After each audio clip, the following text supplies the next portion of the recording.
Definisi riba menurut bahasa dan istilah.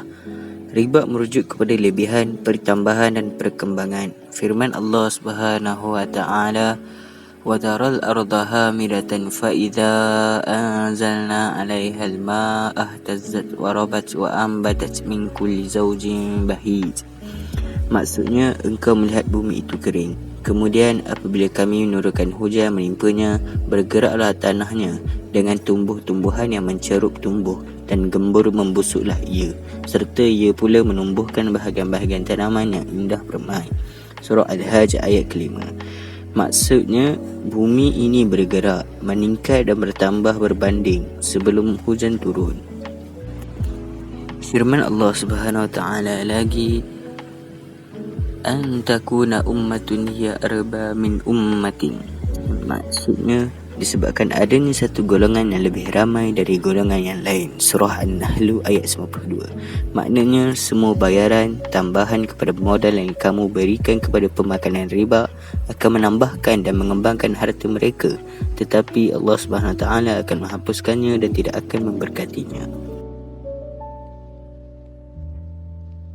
Definisi riba menurut istilah. Menurut istilah para fuqaha, terdapat beberapa definisi. Antaranya, mazhab Hanafi, riba ialah lebihan suatu harta tanpa tukaran, iaitu gantian, di dalam satu akad tukaran harta dengan harta. Maksudnya ialah lebihan harta, walaupun lebih itu dalam bentuk hukum sahaja.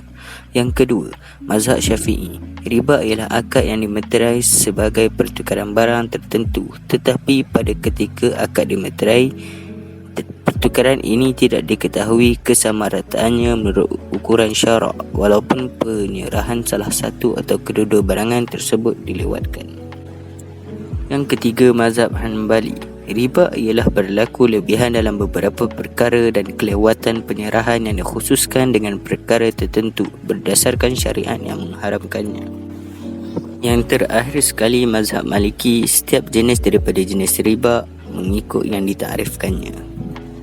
Menurut istilah para fuqaha, riba ialah akad yang dimeterai sebagai pertukaran barang tertentu, tetapi pada ketika akad dimeterai, pertukaran ini tidak diketahui kesamarataannya menurut ukuran syarak, ataupun penyerahan salah satu atau kedua-dua barangan tersebut dilewatkan.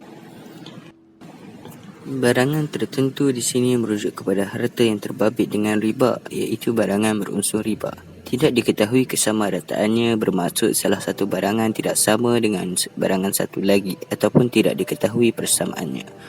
Ukuran syarak merujuk kepada sukatan bagi barangan yang disukat, ataupun timbangan bagi barangan yang ditimbang. Tujuan yang dikatakan pada ketika abad dimeterai ialah untuk menunjukkan ia tetap akad riba walaupun kesamarataannya antara kedua-dua barangan diketahui selepas akad dimeterai. Penyerahan salah satu atau kedua-dua barangan tersebut dilewatkan bermaksud tidak berlaku penyerahan barangan antara kedua-dua pihak yang berakad ketika akad dimeterai, ataupun akad tersebut berletakkan tempoh tertentu untuk penyerahan. Seterusnya, dalil-dalil pengharaman riba. Riba dalam Islam telah jelas akan pengharamannya tanpa ada percanggahan pendapat oleh para ulama. Terdapat beberapa ayat Al-Quran dan hadis yang jelas mengharamkan riba. Semoga dengan dalil-dalil yang jelas ini dapat memberikan penjelasan kepada semua akan pengharaman riba. Di antara ayat-ayat yang memberikan amaran keras oleh Allah SWT adalah, "Ya ayyuhalladzina amanu taqullaha wa dharu ma baqiya minar riba in kuntum mu'minin. Fa in lam taf'alu fa'dhanu biharbin minallahi wa rasulihi wa in tubtum falakum ru'usu amwalikum la tazlimun wa la tuzlamun." Maksudnya, wahai orang yang beriman, bertakwalah kamu kepada Allah dan tinggalkanlah sisa riba, iaitu yang belum dipungut. Jika benar kamu orang yang beriman, maka jika kamu tidak melakukan perintah peninggalan riba itu, maka ketahuilah Allah SWT dan Rasulnya akan memerangimu, dan jika kamu bertaubat, maka hak kamu ialah pokok asal harta kamu. Kamu tidak berlaku zalim kepada siapa, dan kamu juga tidak dizalimi oleh siapa. Surah Al-Baqarah ayat 278 hingga 279. Seterusnya, ya ayyuhalladzina amanu la ta'kulur riba adha'afan mudha'afatan wattaqullaha la'allakum tuflihun. Maksudnya, wahai orang yang beriman, janganlah kamu makan riba dengan berlipat ganda, dan hendaklah kamu bertakwa kepada Allah supaya kamu berjaya. Surah Ali Imran ayat 130. Seterusnya, وَمَا آتَيْتُم مِّن رِبًا لِيَرْبُوَ فِي أَمْوَالِ النَّاسِ فَلَا يَرْبُو عِندَ اللَّهِ وَمَا آتَيْتُم مِّن زَكَاةٍ تُرِيدُونَ وَجْهَ اللَّهِ فَأُولَٰئِكَ هُمُ الْمُضْعِفُونَ. Yang maksudnya, dan sesuatu pemberian riba yang kamu berikan supaya bertambah kembangnya dalam pusingan harta manusia, maka ia tidak sekali-kali akan kembang di sisi Allah. Dan sebaliknya, sesuatu pemberian sedekah yang kamu berikan dengan tujuan mengharapkan kerajaan Allah semata-mata, maka mereka yang melakukan itulah orang yang beroleh pahala berganda-ganda. Surah Ar-Rum ayat ke-39. Seterusnya, وَأَخْذِهِمُ الرِّبَا وَقَدْ نُهُوا عَنْهُ وَأَكْلِهِمْ أَمْوَالَ النَّاسِ بِالْبَاطِلِ وَأَعْتَدْنَا لِلْكَافِرِينَ مِنْهُمْ عَذَابًا أَلِيمًا. Maksudnya, dan juga disebabkan mereka mengambil riba padahal mereka telah dilarang melakukannya, dan disebabkan mereka memakan harta orang dengan jalan yang salah. Dan ingatlah, kami telah menyediakan bagi orang yang kafir di antara mereka azab seksa yang tidak terperit sakitnya. Surah An-Nisa ayat ke-161.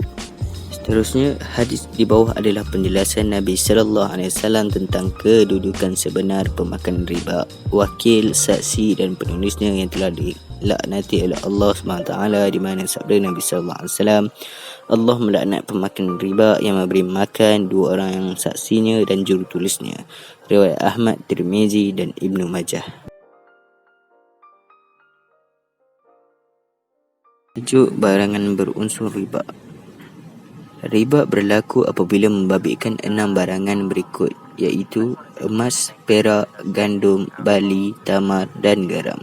Semua barangan ini ada dalam sabdaan Nabi, iaitu emas dengan emas adalah riba kecuali cara ambil, gandum dengan gandum adalah riba kecuali cara ambil dengan ambil, barli dengan barli adalah riba kecuali cara ambil dengan ambil, dan tamar dengan tamar adalah riba kecuali ambil dengan ambil. Dalam riwayat yang lain juga disebut perak dengan emas adalah riba kecuali cara ambil dengan ambil. Riwayat Bukhari. Maksud cara ambil dengan ambil ialah kedua-dua pihak hulur-menghulur barangan yang dijual beli ketika mematrai akad dan berlaku penerimaan dalam majlis tersebut. Terdapat banyak nas, iaitu dalam hadis-hadis yang akan diperkatakan selepas ini, yang barangan-barangan ini juga garam sebagai barangan berunsur riba. Selain 6 barangan tersebut, unsur riba juga terwujud dalam barangan-barangan lain. Ini kerana hukum yang ditetapkan pada barangan yang disenaraikan tadi sebenarnya berpandukan kepada sebab tertentu. Dengan itu, barangan lain perlu dipadankan dengan sebab yang diterima pakai ini bagi menentukan kewujudan riba. Seterusnya ialah illah, iaitu sebab riba. Illah riba merujuk kepada ciri-ciri tertentu yang menjadikan sesuatu barangan itu disenaraikan sebagai barangan berunsur riba. Jika unsur ini terdapat dalam sesuatu urus niaga tersebut dikelaskan sebagai urus niaga riba. Para ulama telah membahagikan barangan kepada 2 bahagian, iaitu wang dan makanan. Bahagian pertama, wang, merujuk kepada ilah riba pada emas dan perak. Para ulama telah sepakat bahawa emas dan perak adalah berkongsi ilah yang sama dalam masalah riba. Demikian juga 4 lagi barangan ribawi berkongsi satu lagi ilah yang berbeza dengan ilah emas dan perak. Ilah riba emas dan perak adalah keduanya barang yang ditimbang, maka dihubungkan kepadanya segala jenis barangan yang ditimbang seperti tembaga, timah, besi dan kapas. Ini adalah qaul Al-Ahnaf dari mazhab Hanafi dan riwayat yang masyhur daripada Hanbaliyah, iaitu mazhab Hanbali. Bahagian kedua ialah makanan. Kategori ini merujuk kepada 6 barangan yang disebut oleh Nabi Muhammad SAW, antaranya kurma, bali, tamar dan garam. Ini adalah tergolong dalam barangan ribawi. Semua makanan sama ada ianya makanan asasi atau tidak, ia tergolong dalam barangan ribawi. Menurut para fuqaha, barangan yang dinyatakan dalam hadis-hadis tadi ada yang dalam bentuk mata wang seperti emas dan perak, dan ada dalam bentuk makanan manusia seperti gandum, barley, tamar dan garam. Berdasarkan kepada faktor ini, dapat disimpulkan bahawa kayu ukur yang diterima pakai bagi menentukan sesuatu barangan itu berunsur riba atau tidak ialah mata wang dan makanan, tanpa mengambil kira sukatan atau timbangannya. Seolah-olah syarak telah menggariskan semua barangan yang berupa mata wang atau makanan tidak boleh dijual beli dengan barangan yang sama bahagian dengannya, melainkan jika menurut syarat-syarat tertentu.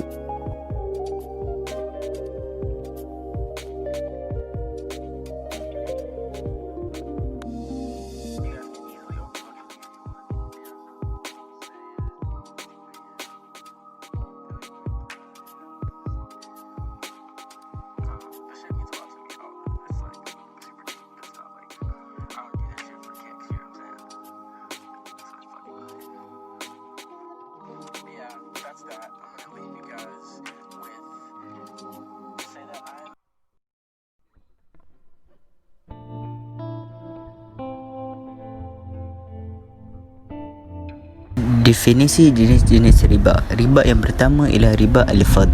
Riba al-fadl ialah jual beli barangan yang berunsur ribawi dengan barangan yang sama dan disertakan dengan bayaran tambahan oleh salah satu pihak. Unsur riba iaitu bayaran tambahan yang terdapat dalam urus niaga ini amat jelas dan ketara. Urus niaga seperti ini adalah haram dan tidak dibenarkan. Hukum ini berdasarkan larangan yang dinyatakan dalam hadis Rasulullah SAW. Al-Bukhari dan Muslim meriwayatkan bahawa Rasulullah SAW bersabda, yang maksudnya, jangan kamu menjual emas dengan emas kecuali sama dengan sama, dan janganlah melebihkan yang satu atas yang lain. Jangan kamu menjual perak dengan perak kecuali sama dengan sama, dan jangan kamu melebihkan yang atas satu yang lain. Riwayat Al-Bukhari. Selain itu, hukuman ini juga tidak mengambil kira bentuk barangan tersebut. Jika penjual menjual emas yang dibentuk acuan, penjual perlu memastikan kedua-dua emas tersebut mestilah sama dari segi berat dan tidak dibenarkan salah satu tidak sama berat dengan emas yang satu lagi. Hukum ini berdasarkan sabdaan Rasulullah SAW, iaitu jangan kamu menjual perak dengan perak kecuali sama dengan yang sama. Riwayat Al-Bukhari. Dengan itu, para ulama menyatakan telah ijma' seluruh sahabat dan ulama berkenaan haramnya hukum riba al-fadl.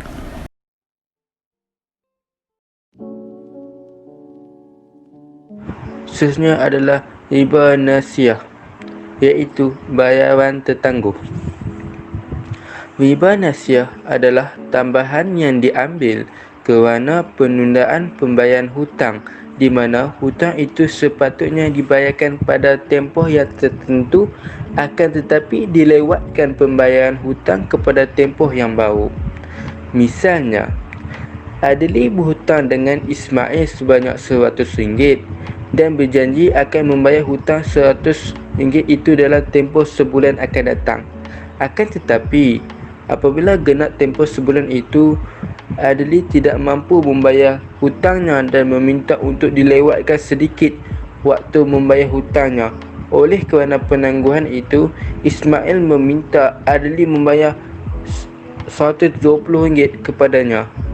RM20 ini merupakan tambahan akibat kelewatan pembayaran hutang tersebut dan dikenali sebagai riba an-nasiah. Seterusnya adalah riba al-yad. Riba al-yad ialah riba yang berlaku akibat penangguhan dalam penukaran barang-barang. Contoh bagaimana riba ini boleh berlaku ialah apabila Yusuf menjual kereta kepada Syahmi. Mereka telah berakad bahawa Yusuf menjualnya dengan harga RM30,000. Mereka berdua berpisah dari majlis akad dan Syahmi telah menangguhkan pembayaran. Apabila Syahmi ingin membayar hutang pembeli kereta tersebut kepada Yusuf, Yusuf telah minta RM32,000 daripadanya, lebih daripada apa yang telah dipersetujui dalam akad. Ini yang dinamakan riba al-yad. Seterusnya adalah kaedah menentukan barangan sama bahagian atau tidak. Para fuqaha telah meletakkan kaedah bagi menentukan barangan yang sebahagian dan yang tidak sebahagian. Menurut fuqaha, Dua barangan yang mempunyai nama khas yang sama berasal daripada kejadian asal yang sama adalah sebahagian. Sementara dua barangan yang kejadian asalnya mempunyai nama yang berbeza adalah bahagian yang berbeza. Maksud nama khas ialah nama yang membezakannya dengan nama am. Contohnya, kata nama tamak adalah nama khas yang membezakannya dengan buah-buahan yang lain. Persamaan mereka hanya pada nama am, iaitu buah-buahan.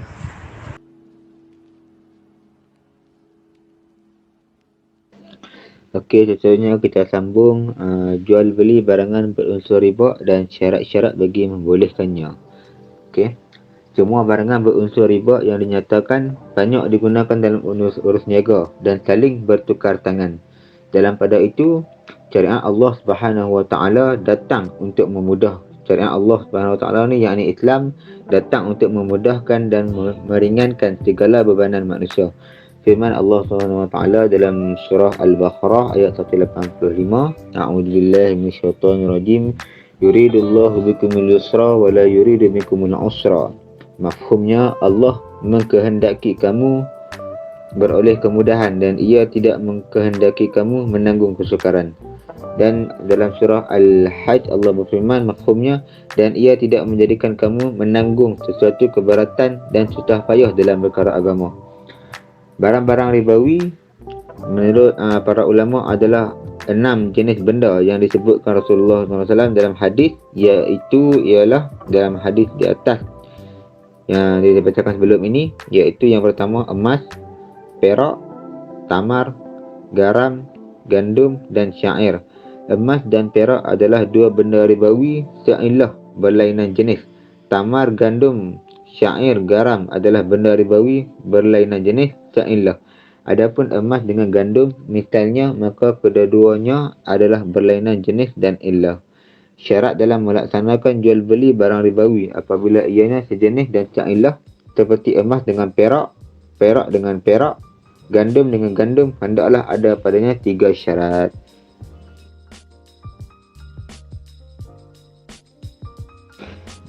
Syarat yang pertama iaitu barangan mestilah sama jenis. Apabila jual beli membabitkan barangan berunsur riba dari bahagiannya yang sama, iaitu bersamaan jumlahnya, sama ada dari segi timbangan maupun sukatan, maka tidak boleh menukar 3 gram emas dengan 3.1 gram emas. Ataupun contoh lain, 4 kg gandum dengan 4.1 kg gandum. Jual beli perlu mematuhi 3 syarat bagi mengelakkan termasuk dalam jual beli riba. Barangan yang ditukar di tangan mestilah sama dari segi sukatan yang sama bagi barangan yang boleh ditukar, seperti cupak dengan cupak, liter dengan liter, mestilah mengikut timbangan yang sama bagi barangan yang ditimbang, seperti kati dengan kati, kilogram dengan kilogram. Al-hulul iaitu akad mestilah tunai. Akad tersebut tidak menyebut tempoh tertentu bagi penyerahan mana-mana barangan walaupun untuk tempoh yang singkat.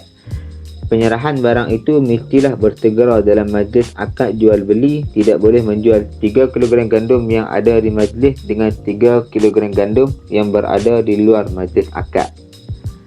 Taqabud iaitu serah terima berlaku dalam majlis akad. Kedua-dua pihak mestilah menerima barangan ditukar sebelum mereka berpisah dari tempat termeterainya akad. Yakni kedua-duanya kena beri pada masa yang sama lah. Okey, maka tidak sah menjual 3 kg gandum yang berada di dalam majlis akad dengan 3 kg gandum berada di majlis akad, tetapi akan diberi selepas itu. Adapun menjual barang ribawi yang tidak sailah dan tidak sejenis, maka tidak mengapa dijual secara berlebih kurang dan secara bertangguh, asalkan memenuhi syarat-syarat jual beli yang lain seperti milik penjual, mampu diserahkan, suci, bukan najis dan sebagainya.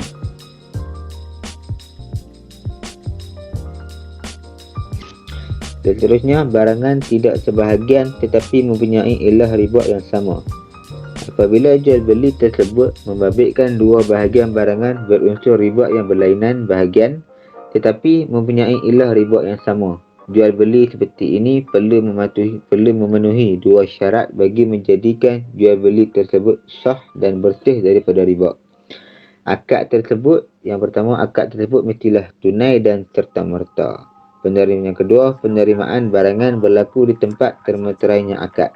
Dalam keadaan ini, kedua-dua barangan tidak perlu mempunyai kadar yang sama, bahkan dibenarkan jual beli secupak gandum dengan 2 cupak barley dan sebagainya. Akad ini segala prosesnya adalah sah, namun dengan syarat tidak dinyatakan sebarang tempoh tertentu bagi penyerahan barangan dan penerimaan berlaku pada ketika ini.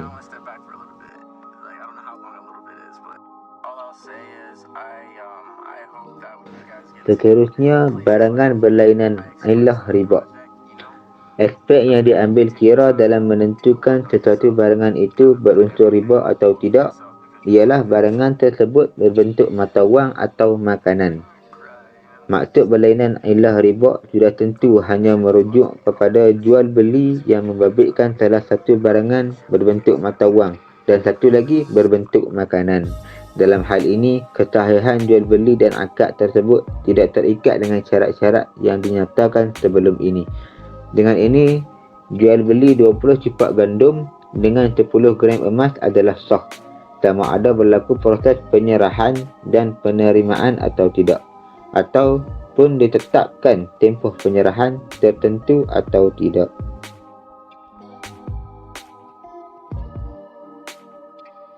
Wa ba'da zalik, pertukaran berunsur riba dengan barangan bukan berunsur riba. Apabila jual beli membabitkan barangan berunsur riba dan bukan berunsur riba, jual beli tersebut sah tanpa terikat dengan syarat-syarat yang ditetapkan bagi urus niaga barangan berunsur riba. Tidak perlu dibayar dengan kadar yang sama atau dibayar secara tunai atau diterima di majlis akad. Ini kerana urus niaga ini tidak termasuk dalam erti kata persamaan kewujudan diambil kira dan halangan.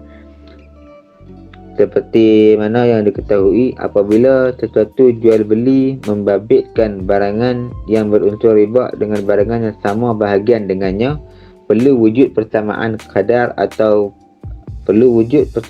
kadar antara dua barangan tersebut supaya jual beli tersebut diterima sah dan tidak terlibat dengan riba.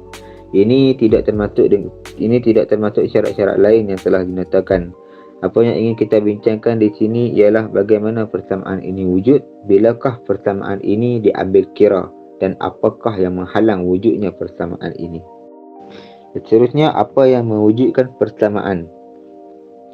Agar wujud persamaan antara dua barangan yang dijual beli, kadar kedua-dua barangan mestilah sama menurut ukuran yang diterima oleh syarak.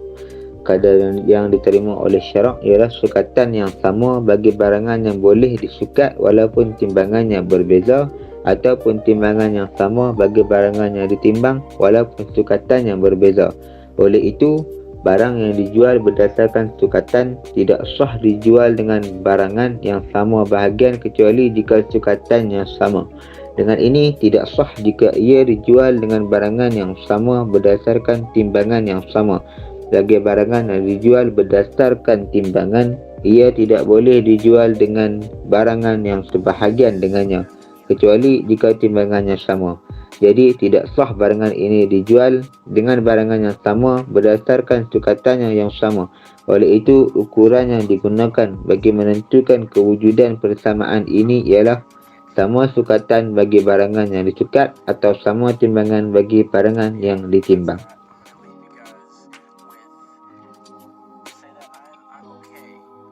Bilakah persamaan ini diambil kira?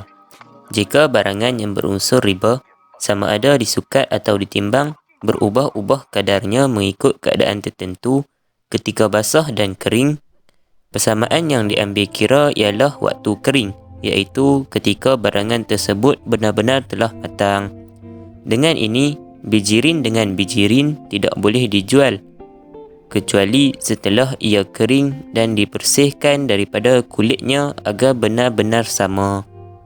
Faktor yang menghalang persamaan. Terdapat beberapa faktor yang menghalang wujudnya persamaan antara dua barangan yang sebahagian itu kesan bakar dan campuran. Kesan bakaran. Apabila wujud kesan pada barangan yang berunsur riba sama ada secara panggang, goreng atau masak sebagaimana contoh susu yang dididih. Campuran. Apabila barangan yang berunsur riba dicampurkan dengan bahan yang tidak sebahagian dengannya sama ada bahan tersebut juga berunsur riba atau bukan, persamaan tidak akan wujud kerana kadar campuran tidak boleh ditentukan. Persamaan berdasarkan keyakinan dan bukan andaian. Persamaan ini perlu wujud dengan cara yang meyakinkan ketika memeterai akad, iaitu barangan itu disukat atau ditimbang terlebih dahulu sebelum akad dimeterai atau kadar kedua-dua barangan telah diketahui oleh kedua-dua pihak. Persamaan ini tidak boleh hanya berdasarkan kepada andaian atau kemungkinan. Misalnya, jual beli seguni gandum dengan seguni gandum tanpa sukatan atau timbangan tertentu dengan andaian kedua-dua guni adalah sama, ataupun dalam keadaan jual beli 100 gantang dengan seguni gandum yang dikatakan sama sukatannya. Kedua-dua jual beli ini tidak dibenarkan kerana wujud kemungkinan barangan yang dijual adalah tidak sama.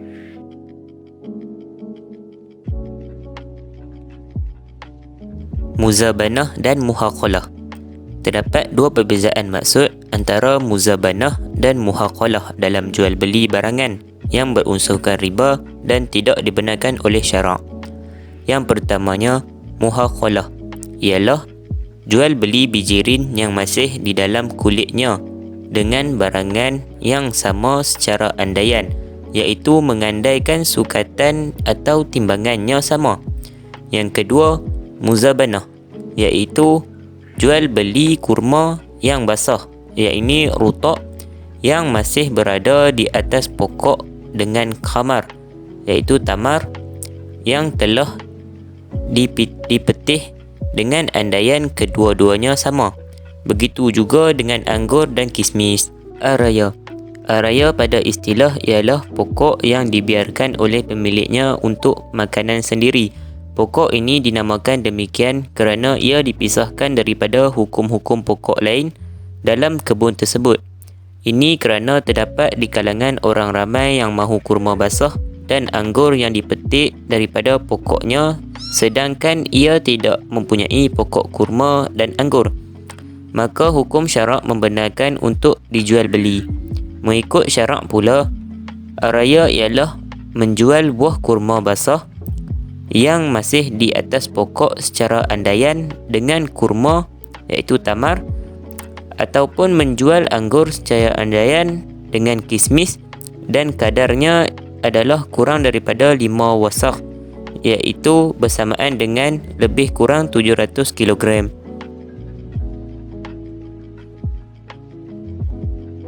Hikmah pengharaman riba. Dalam masalah ini, para ulama telah berselisih pendapat kepada dua golongan. Golongan yang pertama mengatakan bahawa hikmat pengharaman riba merupakan perkara ta'budiyah, iaitu ibadat. Maknanya Allah telah mengharamkan riba ke atas kita dengan kita tidak perlu lagi mencari hikmat pengharamannya kerana ia termasuk di dalam perkara ta'budi. Sementara golongan kedua berpendapat bahawa hikmat pengharaman riba merupakan perkara yang dapat diketahui dan difahami. Ini kerana pengharaman riba termasuk di dalam kategori urusan muamalat sesama manusia. Menurut kebiasaannya, akal manusia mampu untuk mencari dan melihat sesuatu hikmat di sebalik sebarang hukum yang bersangkut paut dengan urusan muamalat. Dari perspektif kemanusiaan, riba merupakan perbuatan mengambil harta orang lain tanpa berlaku sebarang pertukaran. Ini kerana orang yang menjual 1 dirham dengan harga 2 dirham secara lani atau tangguh sebenarnya telah menghasilkan dirham tambahan tanpa sebarang pertukaran melalui proses jual beli dan sebagainya. Ini merupakan suatu perbuatan eksploitasi dan penindasan.